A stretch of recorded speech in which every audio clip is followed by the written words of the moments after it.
Hola, amb aquesta darrera sessió que farem conjuntament amb els 7 residents i el 8è, que no sé si mantindrem en pantalla.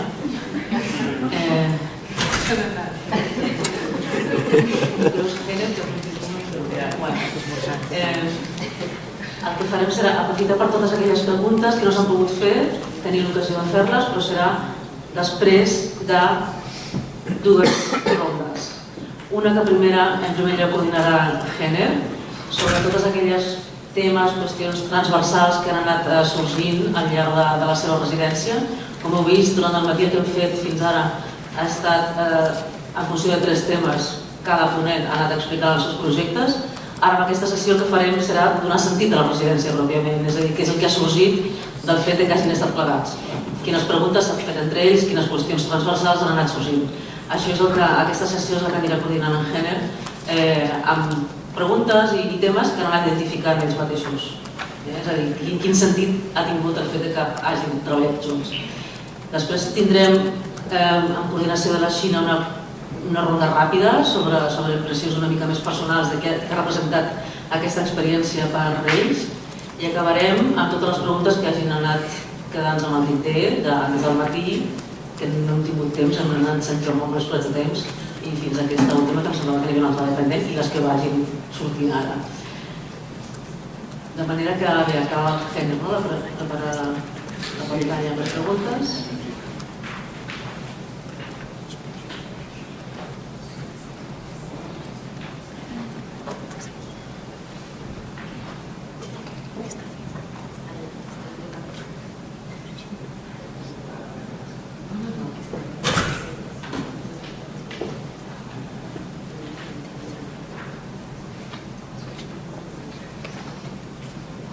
D'acord, doncs comencem amb Géner. Gràcies.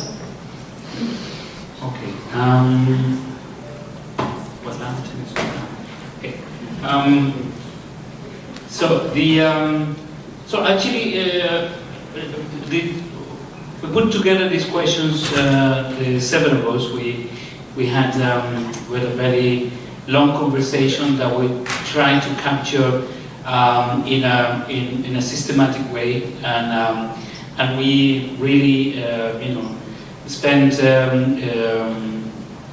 some time thinking and pondering what questions could we use to start the conversation, first among us, and then with the public, all of the people who have been kind enough to stay with us this afternoon.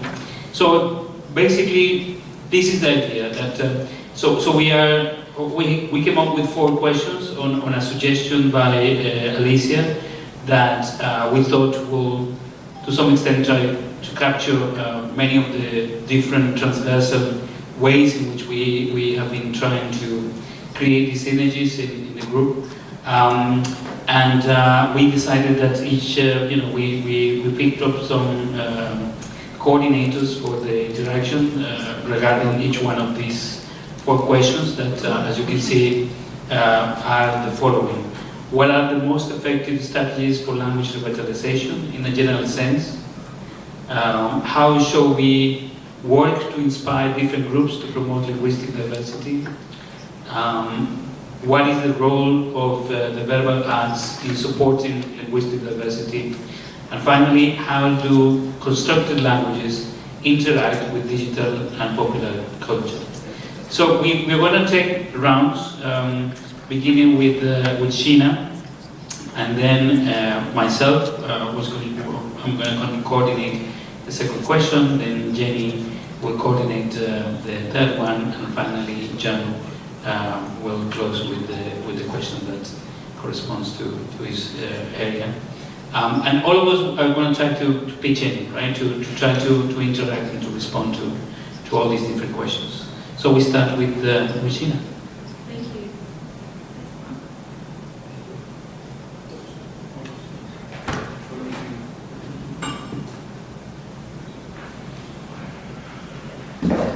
Thank you very much. So as Shona mentioned, we've been discussing a lot this past week, and I think before we all arrived to the Faber residency, we had questions about our work.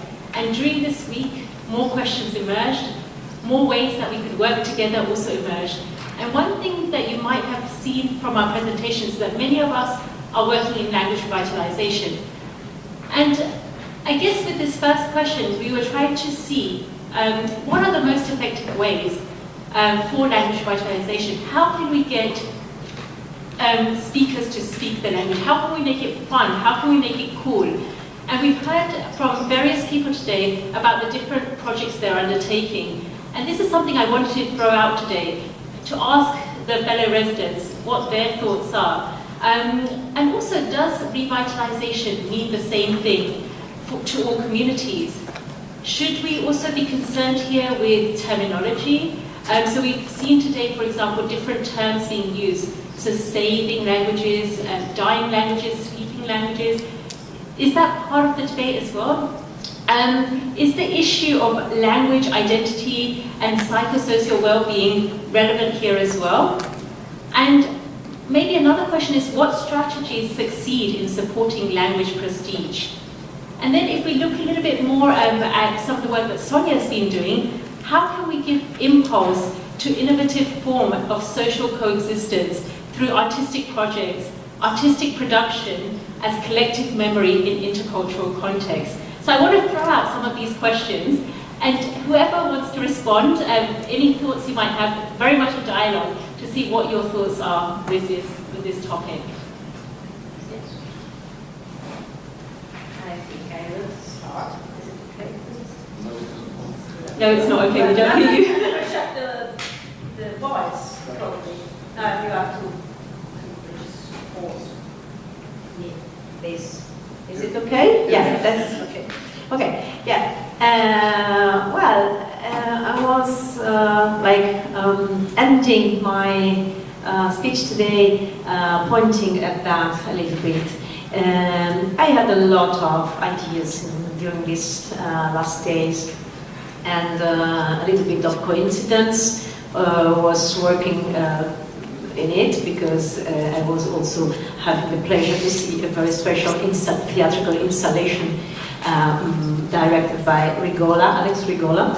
And this was also telling some things about how it is possible through art and through, creativity in space, let's say, through different textures, as we said, and different languages. It gave impulse also to rethink the format we can propose to share content, which are not so connected to a story or a plot. I was asking myself, I was wondering to construct a plot if there are so many languages in it. Do we need a plot? Now, it is really a big question for theatre makers, because we are in the era of post-dramatic theatre, which is not even after dramatic theatre, after the post-dramatic theatre, let's say, by Bertolt Brecht, into something else, which can be very, very open. And I think, and my thoughts are going on in this pathway these days, that we need also to rediscover how free we are to conceive proposals in this sense. Probably thinking about starting from the content. Also a very challenging one, because how can you pass languages and in general culture behind through theatrical means, tools? Probably we have to reinvent solutions and take all the ingredients to make another recipe together, which is not more like national or sovereign, like my politicians at the moment like to say every now and then, but an international, a transnational, a transcultural one. I was thinking about many things. One thing which came up was like the idea to build rooms, which could be like language rooms, where it's possible, we were discussing it in the cab, because we didn't stop to discuss in these days, with Jenny and Jenner sitting in the back. Only for that, we didn't discuss it all together, because it was like in a row. And Jenner was saying that we should use this kind of ways, but also to not only to tell the nice, the positive, the energetic, the enriching part of endangered languages or hidden languages and so on, but also the problematic side, so the dark side of the moon, let's say. So it is very interesting, because this is of course a big challenge for theatre makers to put different aspects inside, and to do it. I learned a lot of words, above all in English, of course. Palimpsest is one of them. So to build different layers that you can propose, and after we read the theory of perception of Arnheim, we know that the most effective thing is if you don't draw a circle, but if you draw a circle with a missing part, because everybody looking at this draw can make something, finish it, and participate. It's like I am giving you something, but it is again with a question. It's not an answer. So the audience can contribute to give to make the circle a circle. And I think this kind of multi-layer concept could be a proposal to, in different formats, to give a stimulus, impulse that can help probably to make it more sexy. Conversation in the back of the car. I think the other thing we talked about is looking for ways for linguists and artists and performers and verbal artists and the whole range of people involved in these things to find ways of promoting the sort of beauty and diversity of these practices in public spaces. And that's a real skill, because we want to make sure that the scientific, maybe there's a better word, but the detailed structures and knowledge that's encoded in languages is also presented with the virtuosity of language practice in ways that are not sort of too densely, in ways that are really beautiful and attractive. And I think that's a big challenge for all of us involved.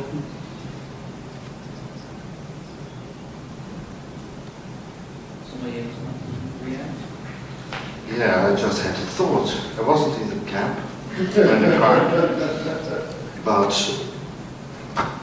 this thought actually just occurred to me. The white rhinoceros is dying out. I heard about that, I think, 3 or 4 times at least during the last 2 weeks. And everyone said that that's a tragedy. And I agree, it is a tragedy. Now, every day some sort of butterfly dies out, or a bug, or something else, and nobody cares. Now what's the difference? Because a rhinoceros is very visible, and it's an incredibly cool creature. And maybe that's also the trick when it comes to language. Because saying, oh, poor language, you are dying out, it doesn't work. You have to show that the language is cool.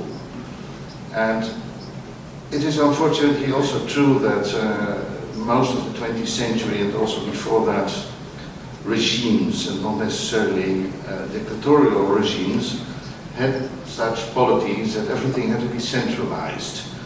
We all speak one language, that idea, and minorities don't exist. And the most sad thing about this is that minorities themselves also started believing in that, which you might call some kind of national minority complex. I've seen that happening in Ukraine, for example, where people started associating their own language with some uneducated peasant dialect of Russian. Which, of course, is nonsense, but if you keep telling people that their language is worth nothing, then sooner or later will start believing in that. So if you want to save a language, you have to convince people that it's not like that their language is beautiful and unique. And especially in the face of globalization, where we might end up all speaking one language and lose all our differences, those things that actually make us unique and interesting. That is something that really deserves to be stressed, I think. Anyone else? Thank you. And I think there were a number of very nice points that were made. No? So one thing I think from Sonia, which I felt was very nice, is that we have to rethink the form or the format to share content. So go away from the traditional forms and be innovative, be creative. I liked very much your idea with the circle, and you know that everyone can participate, anyone can fill the last bit of the circle. And I think this is something that we should keep in mind as we continue. With Jenny, thank you very much for your comments as well. I think you're absolutely right that we need to work more together, collaboratively. It doesn't happen enough. And we have to find ways to showcase our work to the wider audience. So often, one thing that was very nice this past week is that for many of us, when we go away for conferences or workshops, we're with other people that do very similar things to us. So when I go to a conference, it's a linguistics conference, or you know, maybe when you go, you're with other writers. But this idea that we were all concerned with the same topic, but approaching it from different angles, and how we can then put our work together and showcase it and show others what we're doing.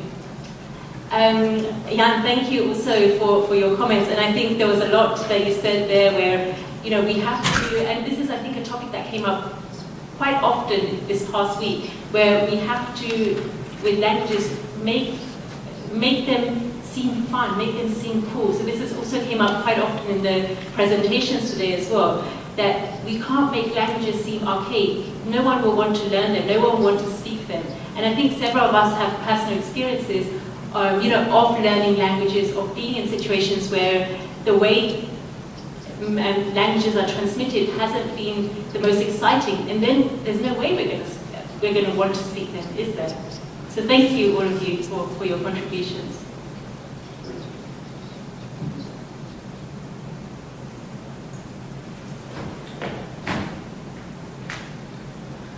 Thank you. So, so this first question, and just keep it in mind, we're just gonna, at this point, we're just gonna talk among each other, among us, and but yeah, I think that some of these questions are also relevant for many of the work that you probably do in your own particular line of work. We think that. So this question about how shall we work to inspire different groups to promote linguistic diversity came up as an important question to ask separately, and not directly in relation to how to refine revitalization strategies, because we were discussing for some time in the residency about the kind of work that we do. And when thinking about revitalization, when thinking about documentation of languages, when thinking about promoting linguistic diversity, often the responsibility or often the population that we have in mind is fundamentally our own people. I mean, we are working with our own languages, like it's my case, or what in the case of Kola, or in the case of Inki. Or we think about the people who have some sort of connection with that language by way of identity, by way of ethnicity, by way of cultural affiliation. But what about people who are not directly related to these languages? What about, and not only, say for instance, in the case of the Yucatan, not only about mestizo Mexicans who might not be directly obligated, right? So there's no natural connection between them and the Maya language. The Maya language should be naturally associated with Maya people, right? But isn't that the case? Or can we start thinking about strategies for language diversity that includes people who are not directly associated with these communities, with these cultural identities? And even more, what about those members of the community, say again the Maya of the Yucatan, who have had to migrate to the United States, who are no longer part of a, you say, natural or socially attached community, I mean, who are not attached to a living, speaking community, but who want to learn the language, who don't want to lose the language, and who don't have these opportunities to learn the language. Because in the United States, the official language is English, and they don't have resources, enough resources to set up their own Mayan schools. So when thinking about how to inspire different groups to promote linguistic diversity, what are the key, so we have different strategies. So we consider one population as key, as more central to our efforts than other populations, or should we work with as many groups, as many different types of population as we can possibly do? So this is the question that we thought it was important. Yes, I took the mic because I realized how the connection I have to this question, especially with Yoruba name, when after a year after we launched, we realized, of course, it's reality that's been around for a while, that Yoruba has also survived in some way, in some fashion, in the New World, because of the people who were moved around us, the enslaved people into the diaspora, who have kept the religion mostly, not as much as the language itself, but the religion, and through that have kept much of the language in the prayer, forms. And sometimes, in Nigeria, people typically say, when they want to talk about people who don't speak the language, they say, oh, you guys, one day you're going to have to pay dollars to learn Yoruba from people who come from outside. And for a while, that sounded like something like a warning of something dire, that's going to happen. And then over time, I started thinking about it as an opportunity. Because if you find an environment where the language is, the use of the language or the kind of vibrancy or vitality of the language is waning, and you have another part of the world where the vitality is the opposite, and so many people are interested in learning it. Every time you find people Googling things about Yoruba, it's typically from Brazil or from Cuba. So you want to celebrate that. That's a good thing. Yes, it would be fine if the local population speak it as well and keep it alive, and the New World as well, in the other variation that's come, has also kept it alive. But what if we can deal with, help those two communities better keep the language alive in whatever form it comes? So one of the things we did was having the names, Yoruba names that have survived in the diaspora, in different spellings and different variations, influenced by Spanish and the rest, also added to the dictionary. So that the names you find there are not just names born in Nigeria alone, but names born in Brazil, born in Cuba, that have different kind of spelling, but sometimes it's different meaning, sometimes the same meaning, but have roots in Yoruba as well. And of course names in French West Africa as well, from Cotonou, etc. So the conversation also came up when we were talking about with Sheena, and the idea of a language spoken by 3 people, for instance, who don't have the luxury we have to say, well, speak whatever you want, other people will take care of it. And if the opportunity exists for people from elsewhere, anywhere, no matter what language community, to be able to be interested in learning the language, then why not? So we just need to find learning strategies and opportunities and different other ways of making sure we cater to those ideas as well. Whether the strategies are the same is one that is subject to conversation. Of course, each linguist or whoever is working in language will decide how whatever strategies you use, and Trilingual is also doing something similar. I'm sure Inky will have something to say. So yeah, it doesn't matter what relationship you have to language. If I go trilingual and I see a language there that I think is interesting to me and I want to learn, fine. It's good that opportunities like this exist for those kind of relationships to keep going on. Well, now that you've Now that you have the What's No, I think this question is actually quite pertinent because obviously we teach, we have quite distinct groups of people who learn on our platform. So we have people, I think I mentioned in my presentation, from travellers, so those people who want to better communicate with local communities when they're on the ground, through to academics and linguists, and also heritage learners like myself, who want to better connect with their ancestral roots. Like any, I think, what was I going to say? I was going to say something. It's gone. But yes, I think it's important, as Colin said, that there is this opportunity where they can do that. And I think, though, one of the things that I would also like to just point out is that although we say language courses, we don't actually mean real language courses. Because I've been teaching languages for a long time, and it's, when you think of a language course, it's not the same as the type of content that we offer. So our content is quite different.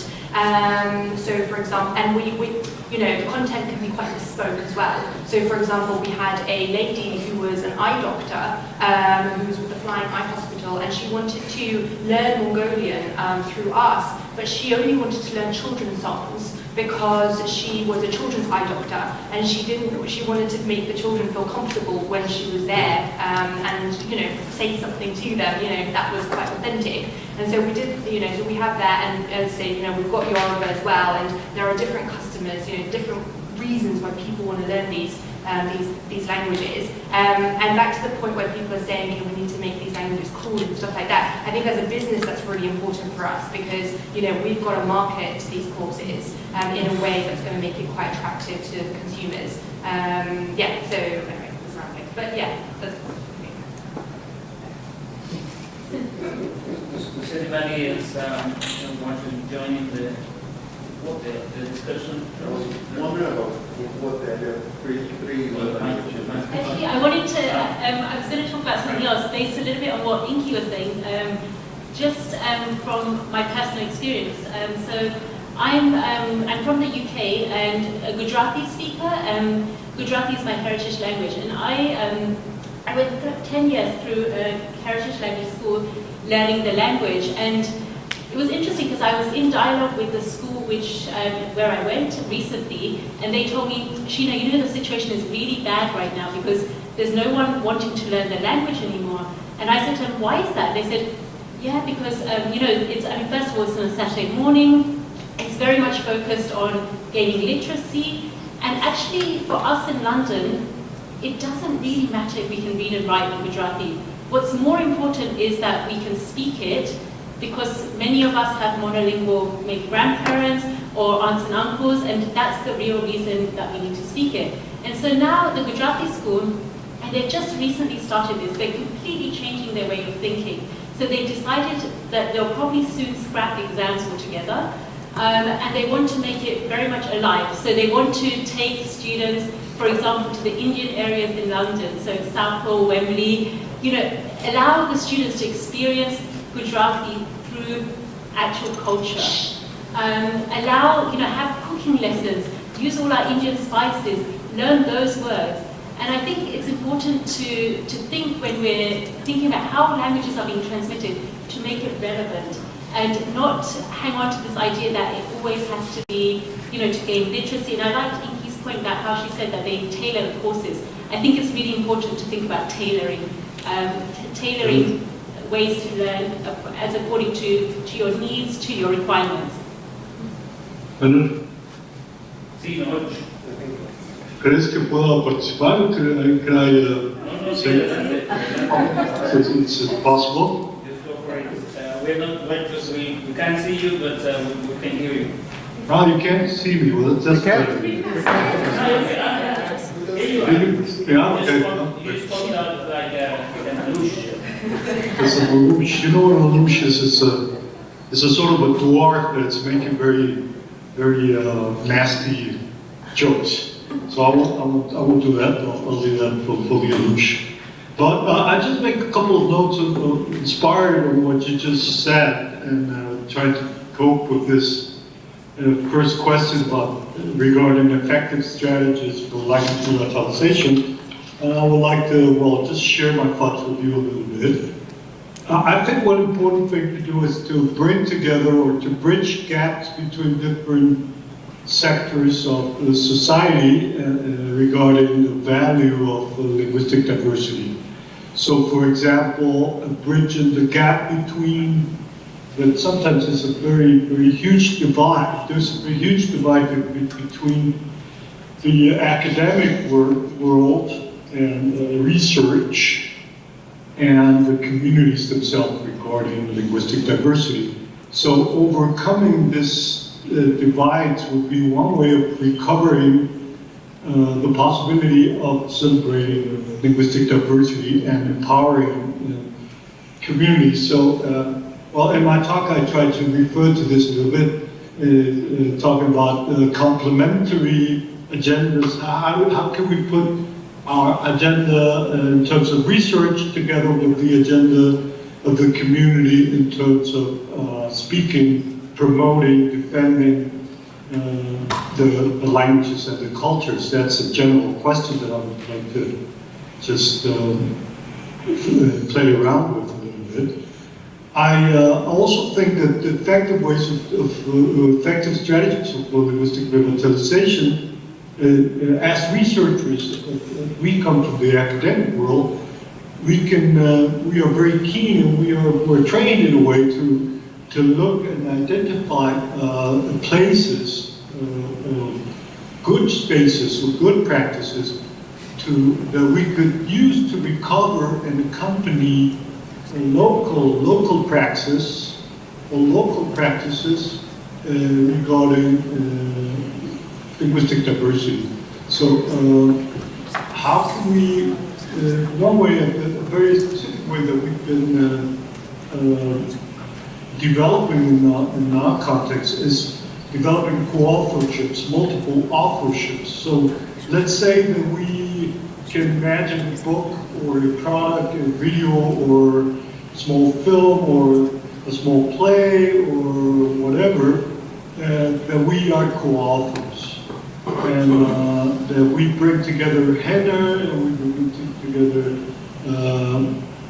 other speakers of other languages, and we produce a book, a multilingual book in endangered languages, not necessarily in the colonial ones as translations, but as versions that would allow us to be creators, to create different materials that would come back to the community and that we can enjoy together. And the idea of authorships also brings me to the idea of creating economic opportunities or the instrumental motivations for speaking a language and opposing these ideas that languages are not good for jobs, to get jobs or to raise money and things like that, but just changing that idea, just changing that idea in practice, favoring the empowerment of authors that would be remunerated for the work, and also would have an emotional empowerment, if you wish, regarding the production of these materials. I think those are ways that we have been developing in a couple of regions in Mexico that make sense. And our ways of healing as well, in terms of well-being. The idea of well-being in languages, or linked to the use of our languages, is also a very important stream of thought to develop revitalization strategies, I believe. Healing through language, or how do we use languages to heal ourselves from different depriving contexts that we live in colonial settings. For example, another thing that I was making think that inspired me, your talk inspired me, is the idea of having fun, of enjoying indigenous languages, or doing fun projects. For example, this material that I've been talking a little bit about, identifying different audiences and find different types of local enjoyment with languages. For example, I can think of the tone languages. Yoruba is a tone language. Maya Yucatec, surprisingly, has a little bit of a tone beat on it. So we can play around a little bit with putting this together and play music, for example. These languages are in a way music too. So the oral means is a very powerful means to bring this into different layers of producing materials that could be enjoyed by different people. To face a little bit what René said, it's not only for the community but also for the general society, for mainstream society, where we can produce materials that are interesting, appealing, and are cool, as John put it also, and they can produce a number of advantages for the speakers: economic, emotional, the virtuosity of languages, enjoying the languages. I think those are very strong motivations to speak a language to cover them. Thank you, Lodge. We have 2 more questions, and sorry that I caught you like this, but yeah, we should move. Just want to close with a few comments. I think that as we have been talking about here, suddenly the existence of heritage communities in other parts of the world should make us perhaps reconsider the ways in which we promote language diversity, not only in the territories where people continue to speak actively the language, but also in those territories that are constantly being recreated somewhere else. And of course, to embrace as many people into the language community as we could. That's also an interesting aspect, the work that can be done in terms of making people closer to understanding our own languages in meaningful interactions, be them medical interactions, touristic interactions, and so on. But the challenge is there, so we should try to work with these new ideas, as well as with more and more the existence of different aspects of what experts call multimodality, but what can be said to be verbal arts in general, and which Jenny will coordinate this section.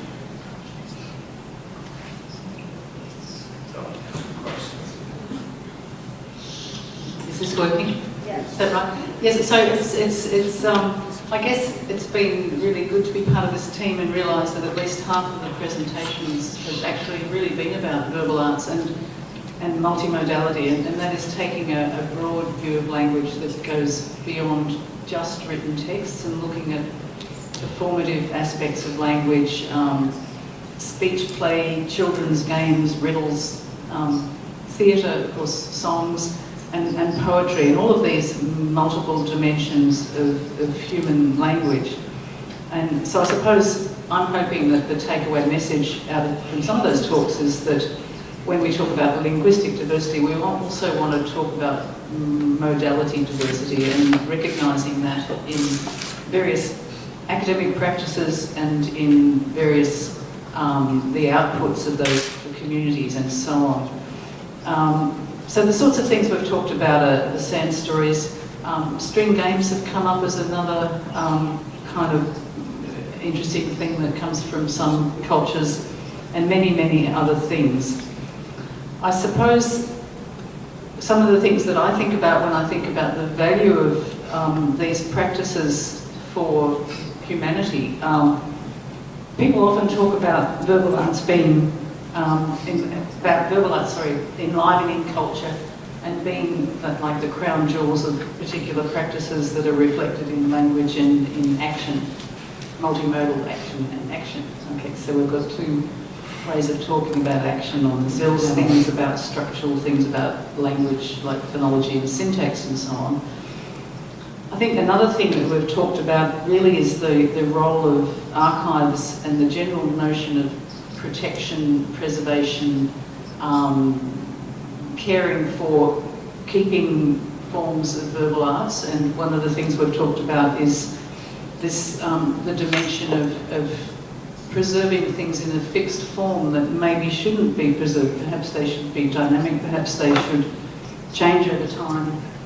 But the dilemma in a lost situation is that having a recording of a song in an archive is better than none at all. We've also talked about documentation practices. So they're the sorts of questions that we've raised over this last week. So who's going to carry on? Who will be the brave one? Who will be the brave?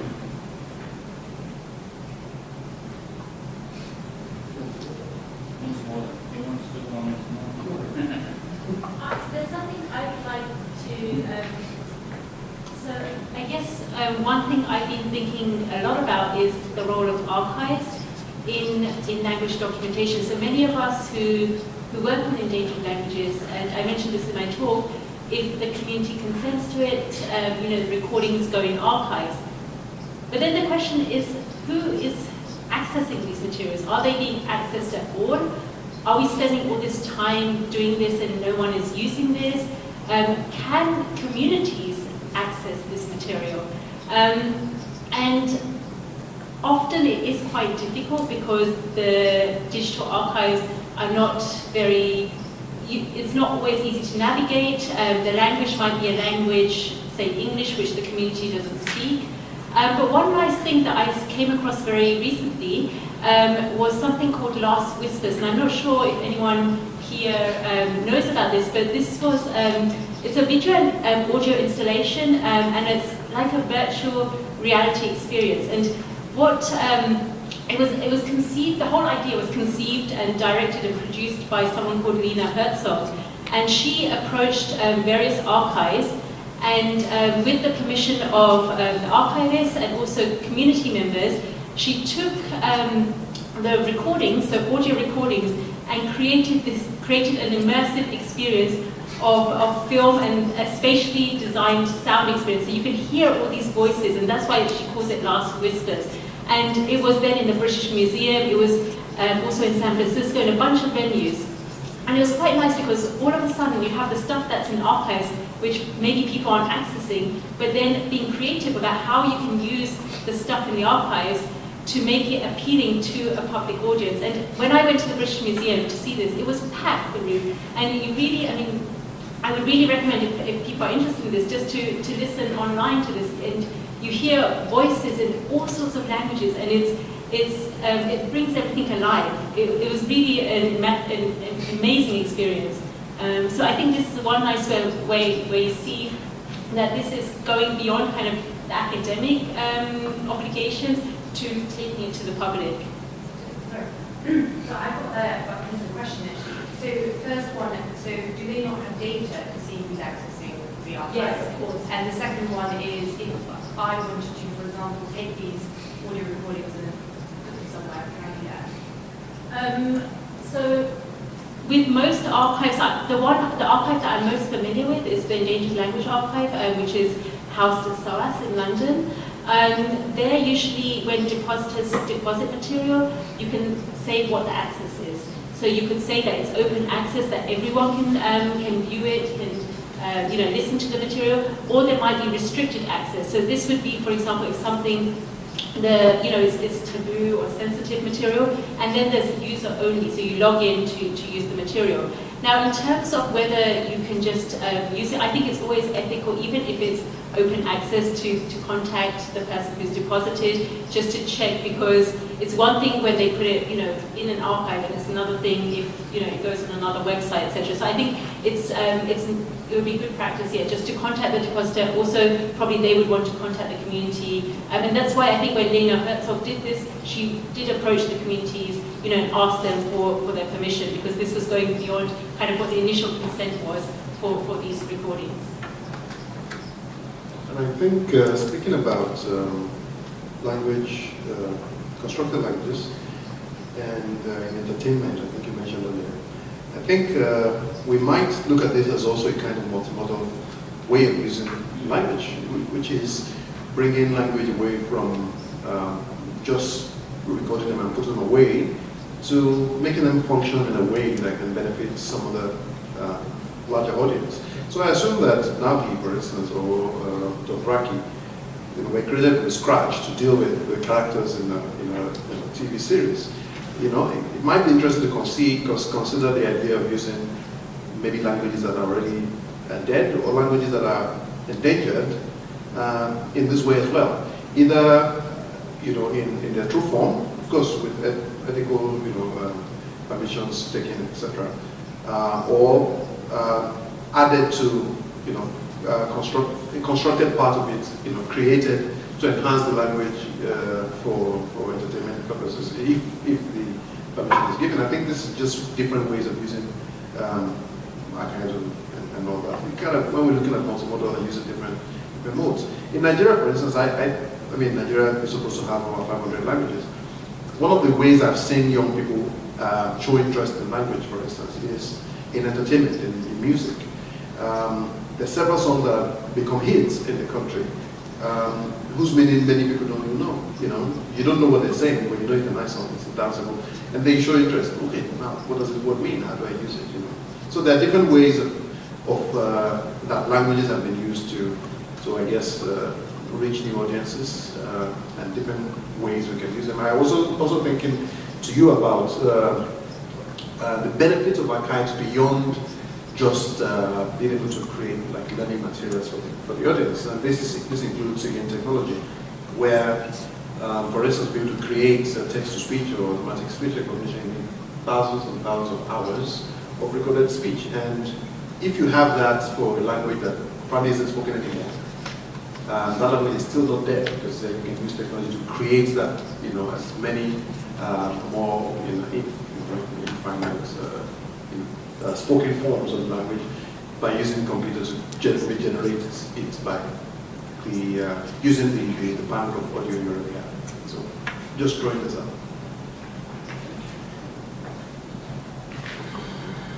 It's an interesting point you make there.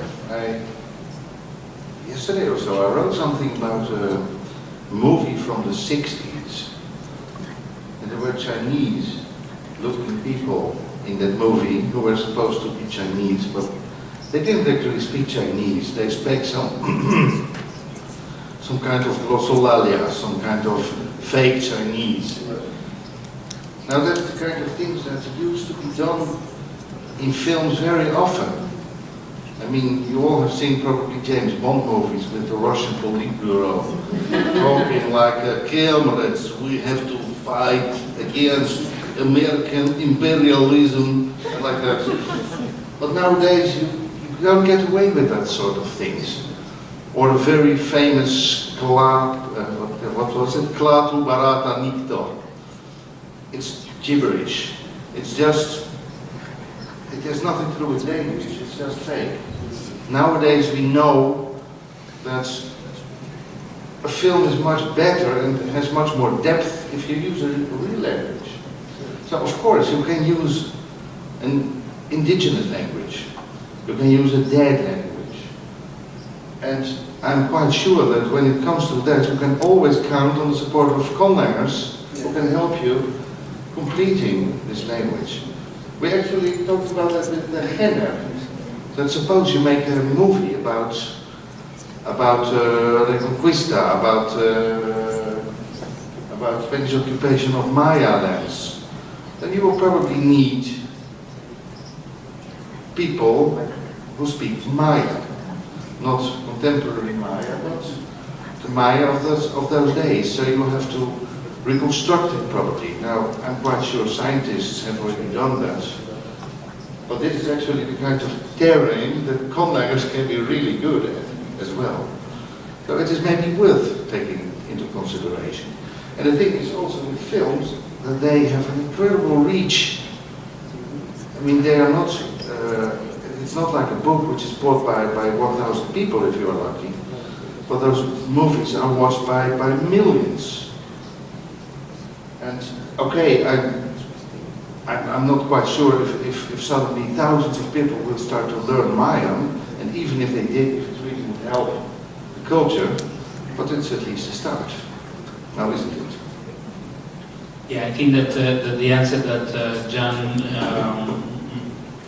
made here to this invitation by Kola actually already goes into our last question, which is precisely about the relationship between constructed languages and digital and popular culture. But I don't know if you want to add some other thoughts to this. This one raises something we've also talked about before, which is it also reaches into Sheena's work. So imagine this community where only 5 people speak a language, and the 5 people, because they're all old and they're women, they speak only a particular type of register. So the fishermen in the community have all died, so all the registers dealing with fishing and swimming and anything to do with water is lost. And people working in farms, maybe many of those remain because they still go to the farm. And now you want to revive that language or revitalize or etc. Constructed languages come in very handily to help look at the language that we have left and try to find what we might have lost and how we can find a way to get that back. I mean, we always mention Hebrew as one language that came back from the dead, so to speak. And I'm sure much of what has gone into bringing Hebrew back into being used today also has to be a constructed language. Yes, there is part of it that remained over generations of the Jewish diaspora, but most of them must have been religious, prayer, Hebrew, and not every day because they never use it almost every day, and then they have to go back and try to find as much of it as possible. So yes, of course, I believe that there's a lot of opportunities in conlanguage to help revitalize languages. Okay, that's all I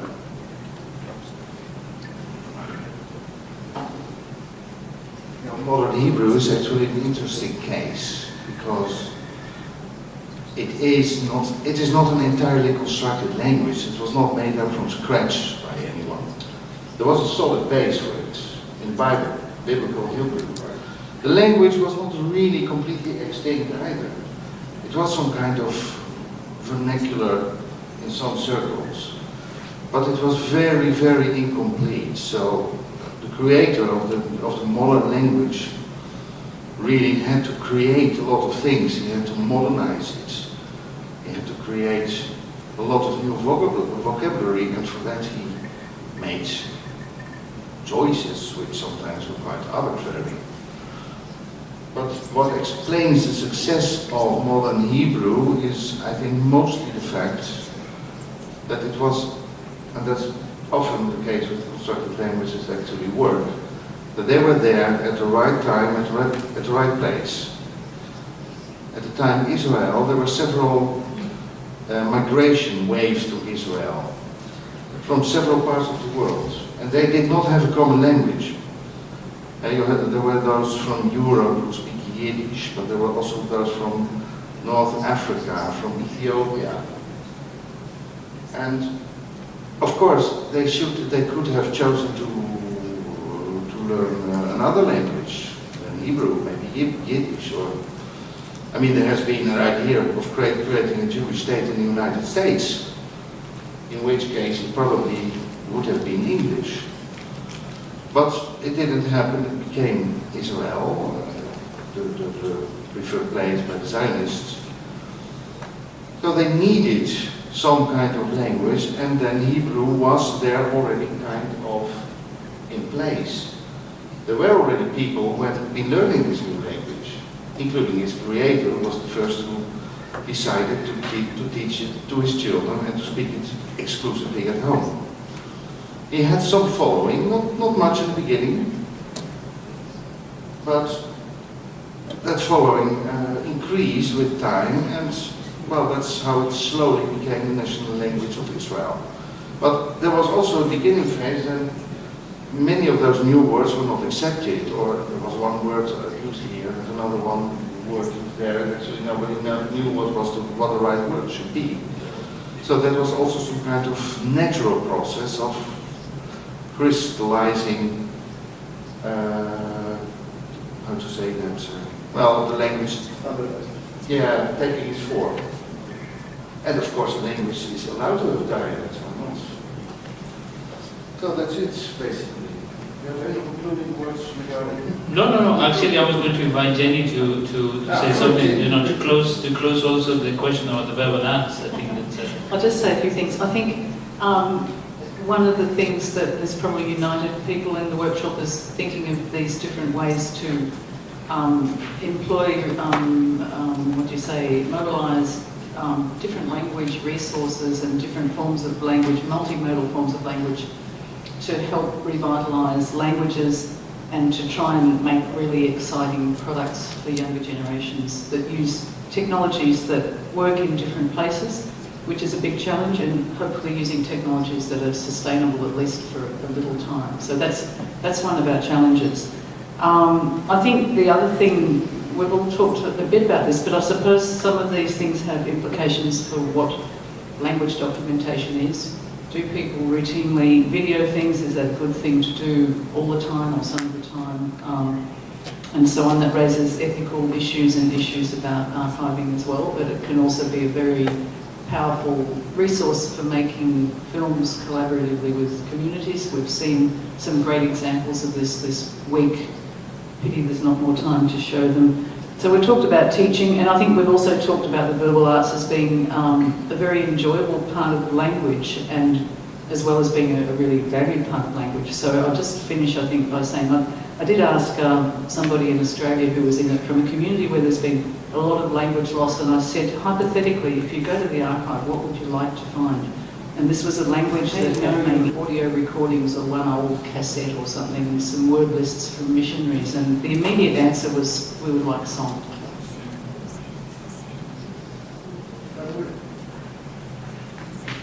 Just something that crossed my mind. I remember an installation, going by your words, that was displayed in Abeokuta in Nigeria a couple of weeks ago.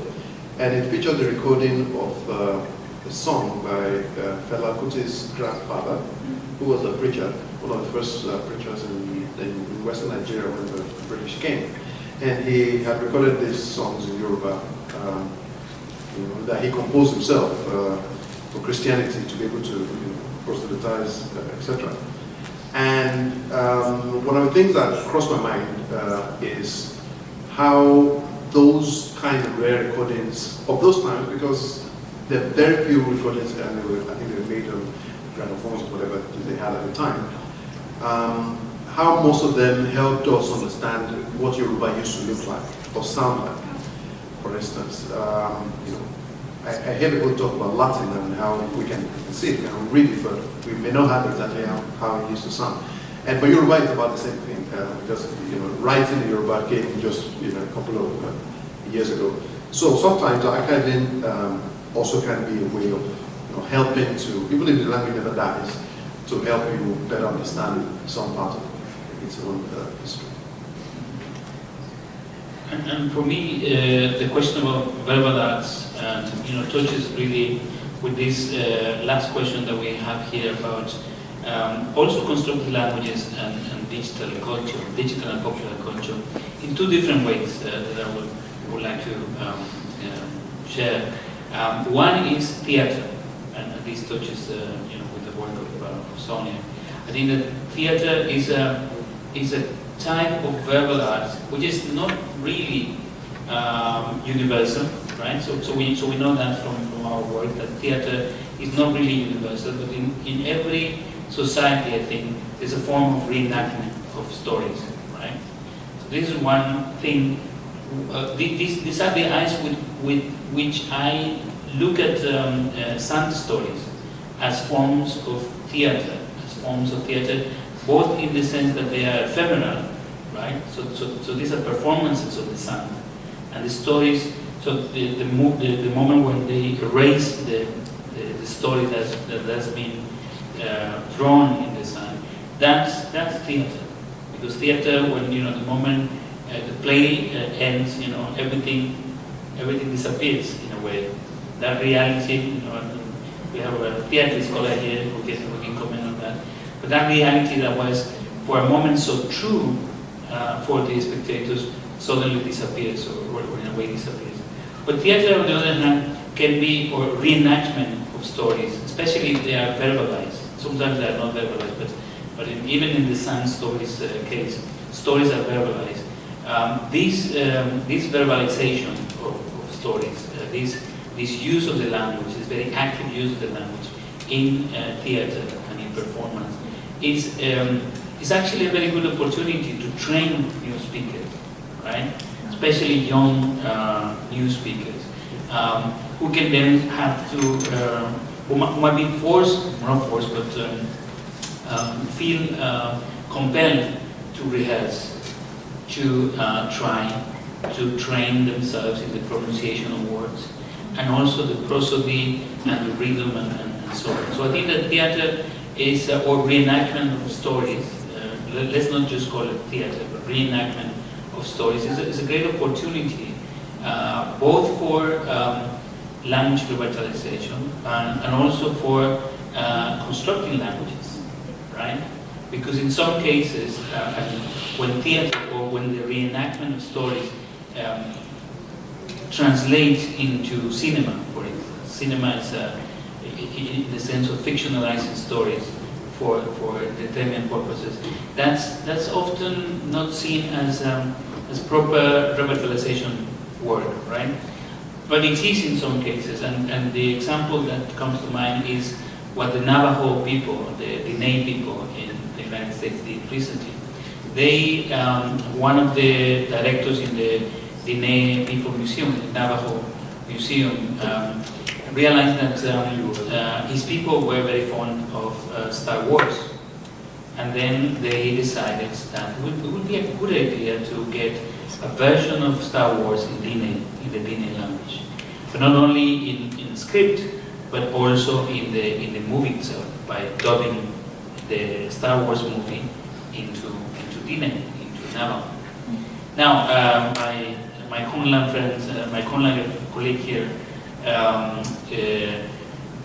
probably already guessed that one of the challenges of dubbing, not just translating, but dubbing Star Wars, which already contains a lot of constructed language, constructed terminology, invented right out, is how do you then take these inventions, take these constructions of language into a language that probably doesn't have the vocabulary yet to do so.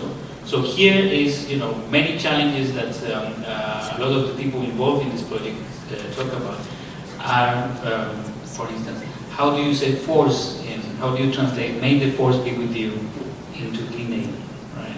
How do you translate all of the technological language that is prominent in Star Wars, which is, by the way, also constructed, because that language didn't exist in the 70s, and is now just catching up. How does that get translated into Diné? So here we have, a very interesting instance of popular culture somehow nesting or somehow providing the opportunity for people to reinvent their language, to dynamize their language, but also to reenact their language in a story that is, to some extent, universal, because it's fictional.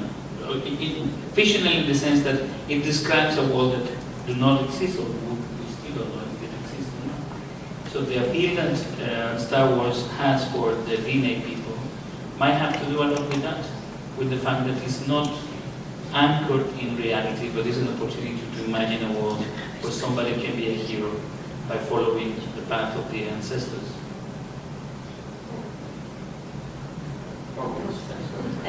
I wanted only to add a couple of things. The first is when you were speaking about sun play, or sun play, and that the first thing which was going on in my mind is that this cleaning up is like the structure, because it's not only the end of the play, but it's also the very important part of the silence, as Beckett told us.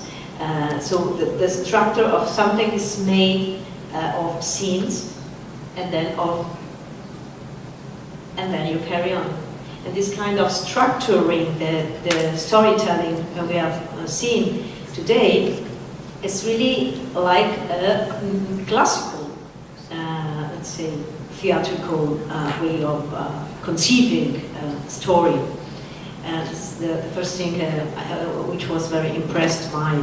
And also that we can find it in different parts, in different territories, in comparable ways, like our string games, which are also made with a rhapsody and then a stop and then again, and this is somehow probably archetypical, and this is the point. Another thing I was associating with this sound game is a form of therapy, post-Jungian therapy, which is called sound therapy, and where the patient is supposed to tell her own story, or the subject he wants to share with the therapist, through little statues and little elements which you have to put into the sand, like our Tommy did in the morning. So it is again about an archetypical approach of psychology, because Jung. And I would like also to remember that one of our more interesting theater makers called theater the way of images. So I think probably that this kind of a paradox, of course, because we are speaking about language, but that a very deep-going way to connect is to act language through images, which could translate language in a common way to understand it.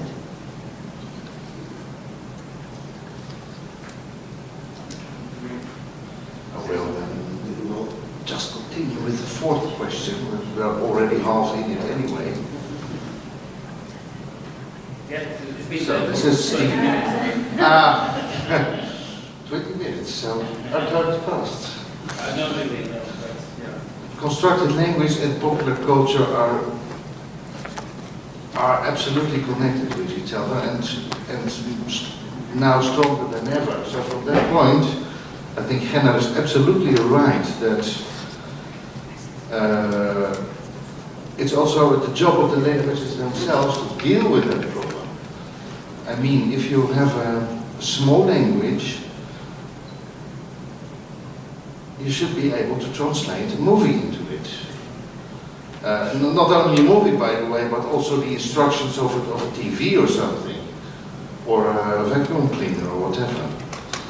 That is just the thing that's necessary. But okay, constructed languages. Now, constructed languages play an important role in popular culture. That's, I mean, in my presentation I gave a few examples, but there are many more.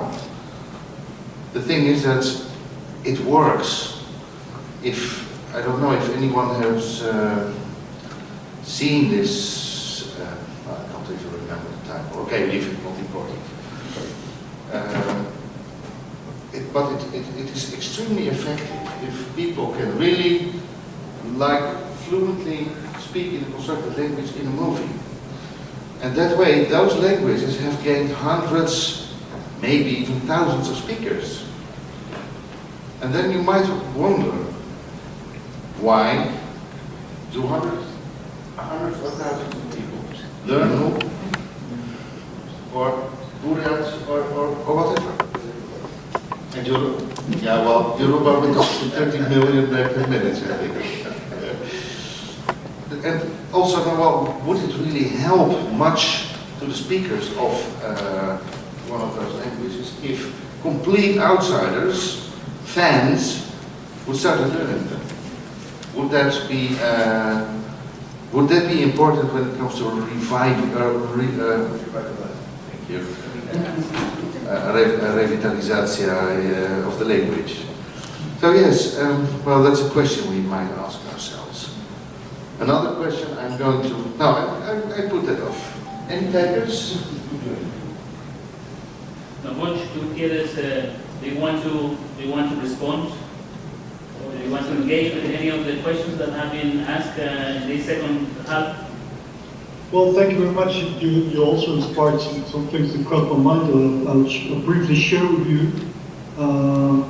I think that all these negative ideologies that populate, so to speak, endangered languages in a way, putting them against the wall, so to speak, could be changed, it should be even changed into not seen as problems, but as resources, as opportunities to grow into different positive other ideologies. What I'm saying is how do we turn the negative ideologies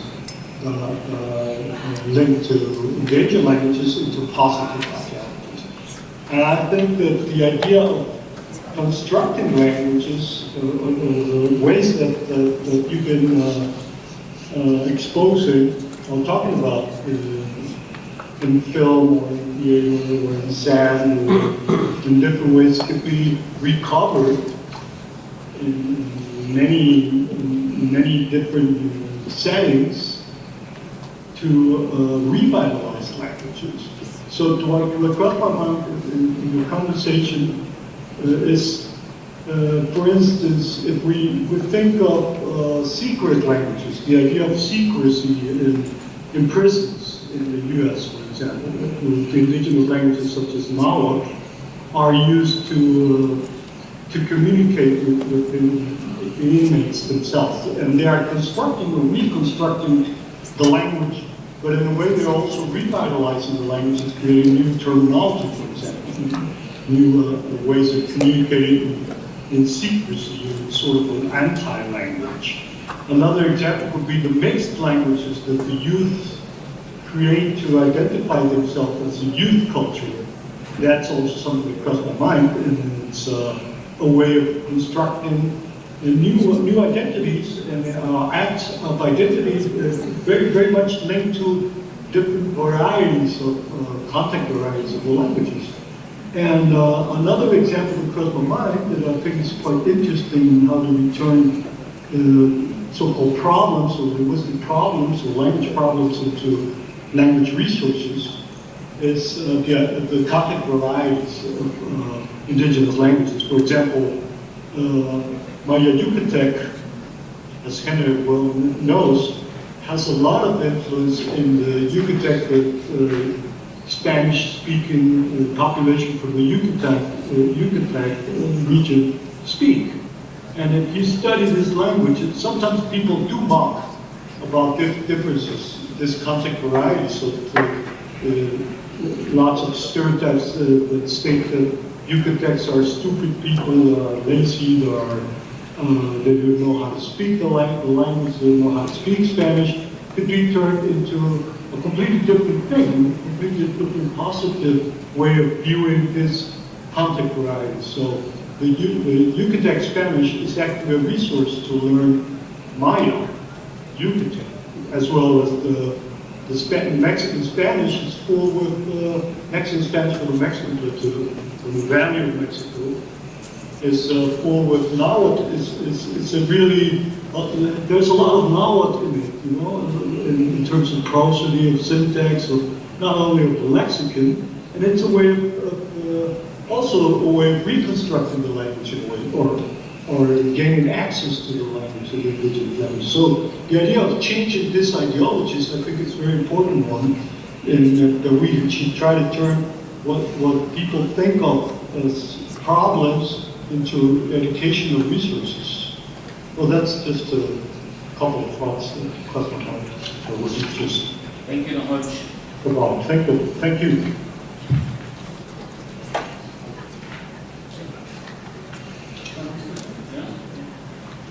Well, I think that the microphone cable doesn't reach here. So yes, I don't want to just leave like this.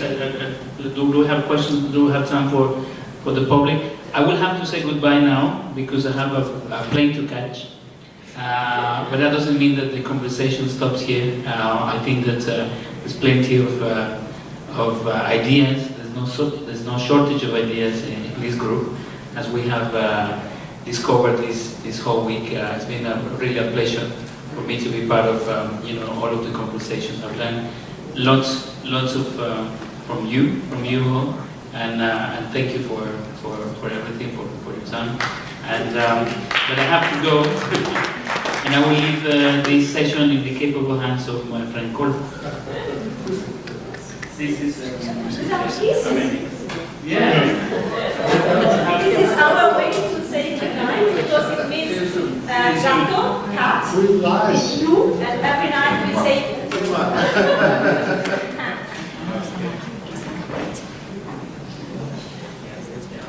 Yes, you know we have been spending 1.5 weeks together, almost non-stop, so we just need to say goodbye to each other in a decent way.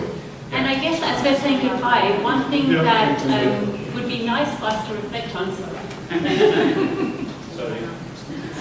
is, so you've heard that we spent this 1 week at the Faber residency, and there's been a lot of conversation, a lot of interesting ideas, and maybe we can all just quickly go around 1 or 2 sentences and just say what we feel we've gained from this, how we see our work going forward. Has this week changed our way of thinking?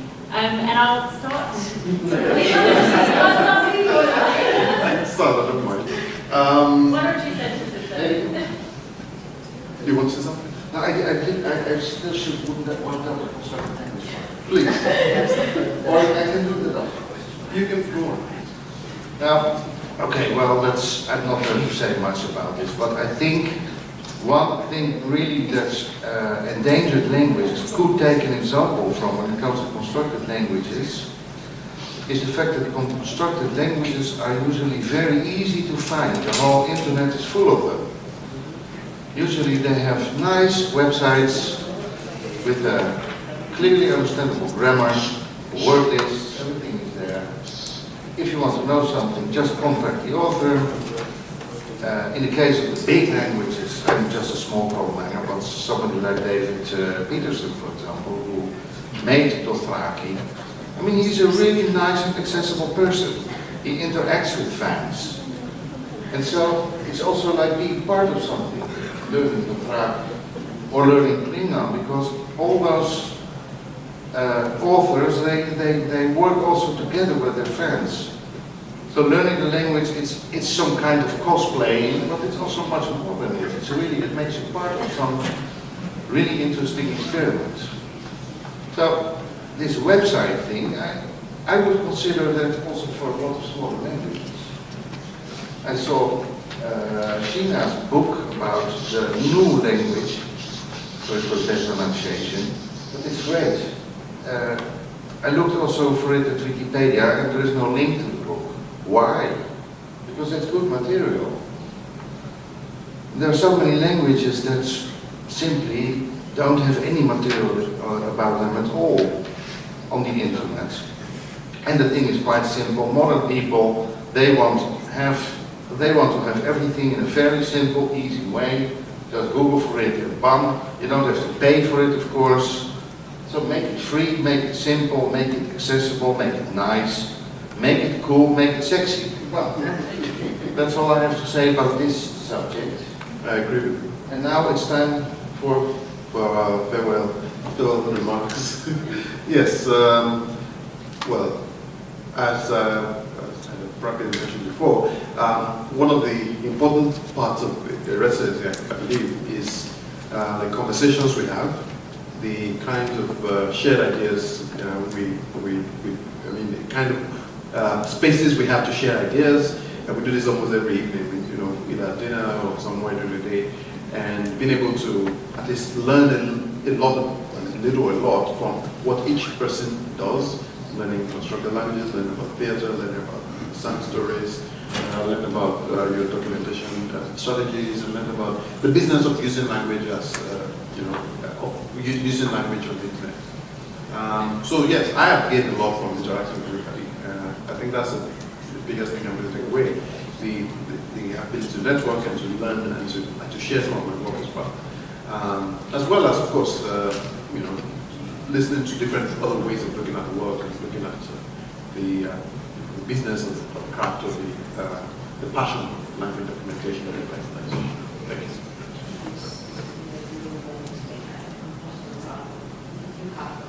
If anyone has a few words they want to say, otherwise I think we go to the audience because maybe should we just go straight to the audience? Algú vol fer una pregunta? M'he quedat una pregunta al cap per ser alcaldes de la residència, que vulguis fer ara. Per matí o aquestes ciutats. Tenim només 5 minuts perquè tenim 5 minuts de Cloenda i hem de marxar obligatòriament. Thanks. I understand we are actually already over the time which was designated for this session and the closing session. So anyway, I wanted to make a short comment because I'm really happy with the discussion as it is going, especially about the first question: what's the best strategy for helping languages to get stronger? Revitalization is a strong word which implies that the language was already very, very weak, but any language can be vitalized or getting stronger. And my 5 cents in that debate, and many of you touched on that point, which is why I'm so happy. My experience over the last, 15, 20 years discussing this over and over and over again is that the most reliable factor of all the different measurements of language endangerment and language strength and so forth is speaker attitude. So as soon as speakers are proud of their own language, they will do a lot in order to maintain it, to use it, and to pass it on. So, and you touched upon this by saying a language has to be cool, it has to be useful, applied, and so forth. And there, of course, how this is spelled out for the individual language varies a lot among the different situations in which languages can be. And as you also said, it can even hold for a large language like Yoruba, which is itself a language to which other speakers switch. And I have the same situation in Icelandic, which is a nationwide used language, and it feels itself threatened by English and so forth. So the different contexts will determine what that means. It can be, I want to be part of a community where that language is used on a day-to-day basis, and I have to learn the language in order to get there, and that's what happens here in Catalonia. If people come here and they learn Catalan, which they didn't 30 years ago, so now it's a vivid language. But in other contexts it can be hip-hop music, in other contexts it can be very easy available online resources, whatever it is. But if the result is that the speakers are proud and engaging, that's the best what you can do for language. So that's my 5 cents. It's not really a question, but it is a reaction to the conversation, and I'm very happy that you all converged into that direction in many of your comments in this debate.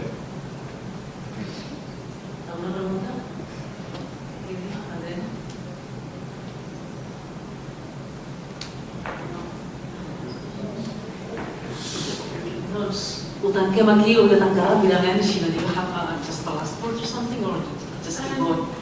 I'm sorry, I was with you in Russian. Yeah, I just wanted to thank all of you for coming today, for being part of this for this day and listening to us, and I hope that the conversations continue. So if you found any of the things that we said interesting, want to keep in touch with us, please do so. I also wanted to end just by thanking everyone, the organisers, for bringing us together. I think for many of us this has been an incredibly inspiring time to be in Olot, in Barcelona, and I think we're going home with a lot of great ideas, and we already are planning reunions because I think many of us are thinking now a little bit differently about how we do our work, and I think this space really allowed us to do that. So thank you very much.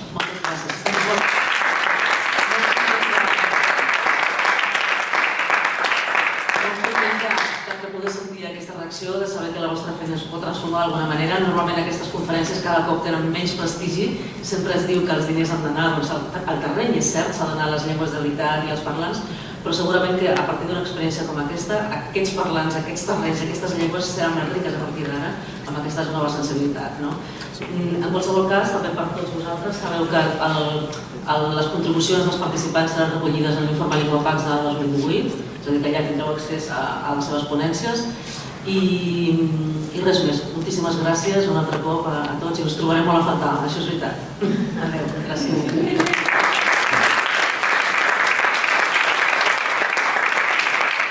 Farem les jornades amb unes paraules de Cloenda de la presidenta de Llengüepax, Mònica Pereña.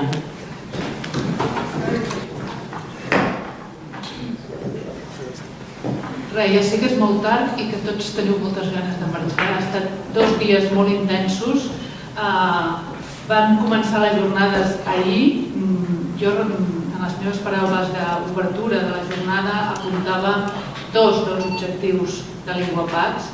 Un era contribuir a situar en les agendes públiques de governs o d'organitzacions internacionals el tema de la diversitat lingüística. Com situar en aquestes agendes aquest aspecte com un aspecte prioritari de les persones. Vam veure en la primera sessió d'ahir que les llengües no són presents en les agendes urbanes, si més no, l'aspecte que vam abordar. Tanmateix, vam veure també que hi havia potser alguns elements que sí que es desenvolupaven a partir de diverses iniciatives, molt diverses, tan diverses com és la diversitat lingüística, són les aportacions i les experiències i les iniciatives que s'estan produint en diferents llocs.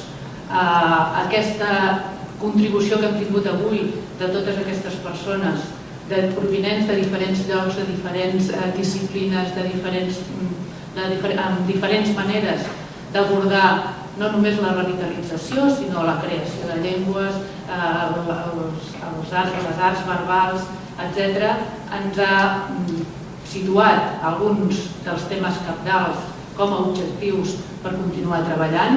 Ens ha demostrat una vegada més que la cooperació i la col·laboració és un instrument imprescindible per avançar en qualsevol temàtica, també en la nostra, i també ens ha demostrat que la interdisciplinaritat és un altre dels elements cabdals per contribuir en aquests objectius que ens plantejàvem.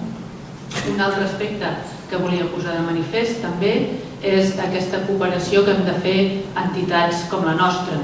I aquesta vegada també hem pogut demostrar que la col·laboració amb la Residència Faber ens ha brindat l'oportunitat no només de tenir aquestes persones expertes i brillants en els seus àmbits, sinó també de valorar aquestes diferents opcions que ens donen les idees, les iniciatives d'entitats de la societat civil que estem convençuts o convençudes que amb el nostre treball contribuïm a millorar la societat que ens envolta i, per tant, el balanç que faig jo com a presidenta de Llengüepax d'aquestes jornades és extremadament positiu i, a més, com heu apuntat tots vosaltres ja, i segurament els ponents també de les sessions d'ahir, aquesta col·laboració continuarà.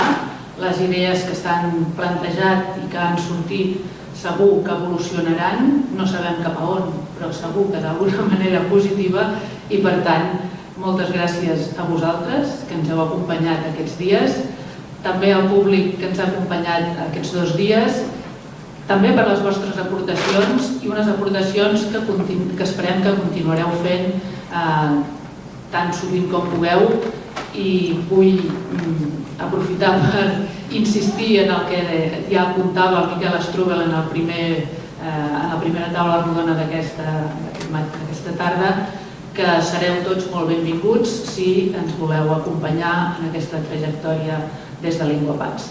Moltes gràcies i fins aviat.